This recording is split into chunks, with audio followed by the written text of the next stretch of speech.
Hi, my name is Keisha. And I'm T'Yanna E. Chapin, and this is Raw Talk Media. Where there are no boundaries, no filters, just real talk.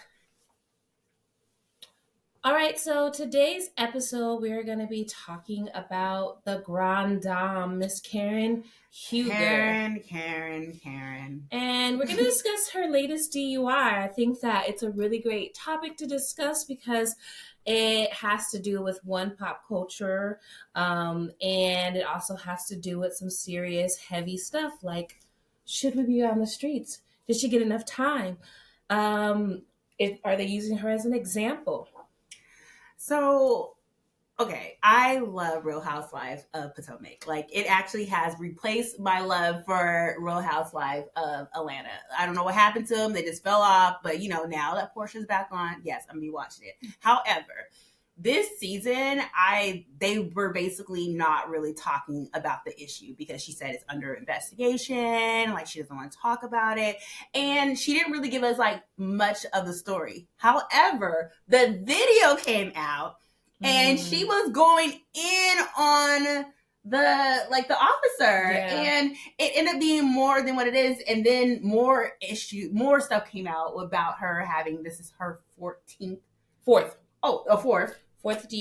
Fourth DUI. And I was like, no, not the Grand Dame. I love her. Yeah. Karen has always been my favorite on the show. So I was very, not shocked, but more so she held herself to such a high standard that I was kind of just taken back that after watching the video, how everything played out, how she was like, I'm going to get to this. However, I was not expecting her to go to jail. Yeah, I expected her to go to jail. You did? After 4 times, honestly, the first time, it's always a slap on the wrist. Typically, depending on what your crime is. The second time is usually okay, well, we gave you the first opportunity. Now we need to see it through. Third time, 3 strikes, you're out. Okay, so she already was beyond her time to figure out if it was going to stick or not. She just throwing noodles at the wall, seeing what sticks. You have to understand that eventually you're not going to be able to get away with this. Now, from the show, though, I would see her get drunk, while they're having their. But they're all getting drunk on there, but she was always. She would start talking about her business and stuff, and I was like, "Oh, she can't hold her liquor." Okay, and that's why she never drank around the girls. She would never drink around the girls. No. Okay, let's I'm a vet right here. I watch it all the time. It's Sunday's coming up, and I'm be excited because I'm actually going to be watching the reunion because Wendy came for people this year, and I loved it. But however, Karen, all of them drink. I mean, they don't get belligerent drunk, but they get hyphy, and they actually do it. How I was just very shocked about the demeanor that she portrayed, with the cameras that I saw. And I was not. What the judge gave her? What did they say? They did 2 years, but 1 suspended, so she'll only have to do 1 year. Which is she basically gets parole within 3 months or something like that, right? So I don't know what that entails, but I just know I would be happy if I heard that I had 2 years and 1 was suspended. I like that suspension. Oh, I just don't think she's gonna survive, and I think she'll survive. Don't come from you guys, but I also see that this is a double standard because, however, if Karen was a white woman, she would have got slapped on her wrist. And I think they threw the book at her because what I was looking at, that's the max that you can give somebody. They gave her the book. They threw the book at her because she was Black. And I just feel I don't think that she should have got the time that she got. Yeah. Yeah. Did she do the crime? Yes, absolutely. Yeah. Do we condone people drinking and driving? Absolutely not, because people can die. And actually, we were just talking about this earlier in Washington, that there was somebody, a family of 4 died. So, I mean, I see why they have heavy consequences. However, I think that hers didn't add up. Yeah. And if she was a white person, that would not be the case. She would not got the book. I mean, look, our president's presidenting, and he got all these counts and nothing. Yeah, I think hers did add up because she got the max, which was in the books to begin with. They can't give you anything that isn't written out. So, I think that, yes, her race probably did play a role in it because systemically we have always These are delicious. failed when it came to justice. So I do believe that her race played a little bit into it. But honestly, when you think about lives being taken away and you think about your mom driving down the street when somebody is impaired on the road with her and something fatal happening to your family member, then it's like, she needs more than that. Like, so we have to think about it and what it can actually do, who it can affect. And we're only thinking about it as, oh, that's my girl. Like, she be reading the girls. And dang, man, why they gotta do that to my girl? But you have to think about it like, she has 4 DUIs. She has gotten in the car 4 times, knowing good and well. Because we all seen the video. She all flipping her wig. Oh my God. She all like, ugh. And I don't know whose concubine she said she was. She said she was Frederick Douglass concubine. Somebody she wasn't supposed to. So she was a mess. She was a mess. She was a mess. And then her husband, Ray, did come to the scene and he did try to hide it up. He tried to hide it. They did, and they said they're going to take her, which I was like, oh, not the Grande. He was like, I don't know if she's had any drinks. Like, and he knew. He knows his But woman. I mean, like, but he's not going to throw her on the bus.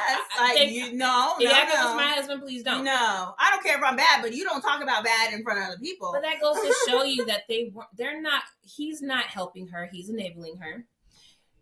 Clearly, she's not getting better on her own accord by getting the slaps on the wrist. It can end real badly. And there was another story. There was a story, and I don't know what city it was out of, but there was a couple that had gotten married, and they were going to the reception. They were in like a little golf cart, and they're driving down the street. A woman is coming down Residential Street, full speed. She's already had many DUIs already. Hits the golf cart, kills the wife. The day of her wedding, the day they are heading to go celebrate with their family and friends, the husband has critical conditions, but he survived. And now he has to live knowing that the love of his life was taken away from him by someone who was recklessly driving in the middle of the day. Middle of the day. We're talking 6 p.m. We ain't even really into the evening now. And I mean, with that being said, I'm not saying that like drinking and driving is good. No, absolutely not. I'm just saying that I just feel like race played a big part in her sentencing. And because like, normally when people get sentenced, you're able to like they'll give you time to get your affairs in order. Sometimes some people, but I noticed that they took her right away. Yeah. Like she had no time to talk with her family. She had no time to that. They literally took her back. So she's in jail right now. Yeah. And I looked at the other comments. So it happened, and then Ashley Darby was on what talk show was she on? I think it was Jennifer Hudson. Don't quote me, you guys. And she was like, "Okay, let's talk about how do you feel about Karen being like, going to jail for this?" And she cried. She talked about she cried, and she's like, "I can't believe this." Yeah. Even Wendy, because I don't know if you guys watched the season, and her and Wendy were actually really good friends, and she kind of dragged her at the end. Yeah. And Wendy was like, my prayers are to her and her family. I just couldn't believe it. Like I have a conversation with her because it happened so fast. They took her right away. So, I mean, I hate that this happened to her. However, I did think like race was a big issue, and I wish her and her family luck. Yeah, we're going to spill the tea because that's what we're doing here. Yeah. But I wish that this wasn't, or I wish I wasn't her fate, personally. Yeah. She's like character I like. Like, she's the best housewife on there. I love her. I wish she would have got more time. Throw the book at her.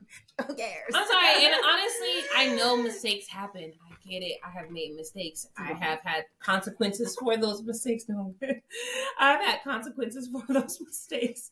Actually, yeah, let me get one. Oh my God, yes. About this charcuterie board. It's so good. Not to get off subject. We are so professional. It's so professional. We're so classy. We're so professional. But, I mean, we ate most of it. But it's absolutely delicious. Yeah, I think she should have got more time. I understand. I understand that there's white people that can do the same crimes and get less time, get so many different chances. I looked it up. The person that holds the most DUIs currently, that's at 30. White man. No, who was it? What's his name? I don't know his name. Don't quote me. I should have wrote all my information down. But I wanted to see when I was researching Karen Huger. What is the most DUIs? What is the maximum penalty? What is it? The maximum. Like, how many DUIs do you have? He had 30. Oh. Yeah, that's the maximum. He is holding 30 DUIs. So I'm thinking 4 isn't that bad. But you know what? It's not common. It's not common for people to have more than one DUI. You usually learn your lesson and you move forward in life. There's people that are offending over and over and over and over again until something bad happens. I couldn't imagine going in my car knowing I can't walk. Just like, but you're in a peace, girl. But you're drunk, my friends, my family, people around me. These people must not have. I mean, like you have friends. But do you really have friends? But you don't think about it when you're drunk because you're drunk. But you know what? It all. But if I were drunk, would you be like, girl, bye, have a good night? Like, who are her friends? Like, hell no. I'm like, get your ass in my car. Exactly. So I'm just like, there's one, like, she doesn't have a good circle around her. She doesn't have a good support system. She needs to get all this stuff in order before she starts moving past it. And hopefully a year will give her time to think, okay, this is the stuff I need to do better. And I think a year isn't that bad. It's not that bad. Especially since I think she should have more. I don't think it's that bad. Honestly, I can't wait till the reunion. I can't wait till she comes out of jail and we talk about it. Oh, she's going to have the read. It's going to be the read. But it's not going to be the read, but it's going to be her. I feel like it's going to be an epic show. So, hey, all in all. Well, thank you guys for listening to the Real Tea on the Grande of Potomac. Potomac. I knew. Why can I not get this right? Potomac. The Potomac episode. So follow us on Instagram and TikTok to stay updated on our future episodes. And don't forget to check on the full video on YouTube podcast at Raw Talk Media Podcast. We'd love to hear from you. This is Raw Talk Media, where there are no boundaries, no filters, just real talk. Bye.